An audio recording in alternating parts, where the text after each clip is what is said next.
আপনাদেরকে নিয়ে যাচ্ছি ঢাকা নগর ভবনে, যে নগর ভবনটি 1995 সালে প্রতিষ্ঠিত হয় এবং এই ভবনটি হলো 15 তলা বিশিষ্ট একটা ভবন।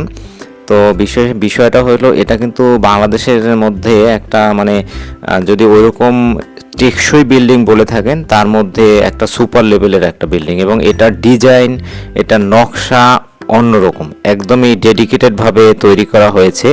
এই ভবনটিতে বিশেষ করে বর্তমান সিটি কর্পোরেশনের বিভিন্ন কাজ, যেমন হলো ট্রেড লাইসেন্স বা আরও সিটি কর্পোরেশনের কিছু কাজ এখানে চলে। আর এই ভবনটা এত সুন্দর একটা মানে নিদর্শন, আপনি চাইলে ভিতরে একটা জাদুঘর আছে, আপনি চাইলে একসময় ঘুরে আসতে পারেন। এটা আমার কাছে একটা বেস্ট বিল্ডিং মনে হয়েছে। যদি কেউ কখনো যেতে চান এখানে যেতে পারবেন। আমার ভিডিও দেখার জন্য আপনাকে ধন্যবাদ। আর তাহলে চ্যানেলটা আমার সাবস্ক্রাইব করে রাখবেন। আর এটা যাওয়ার সিস্টেম হলো, এটা হলো আপনার দক্ষিণ সিটি কর্পোরেশনের মধ্যে পড়েছে, জিপিও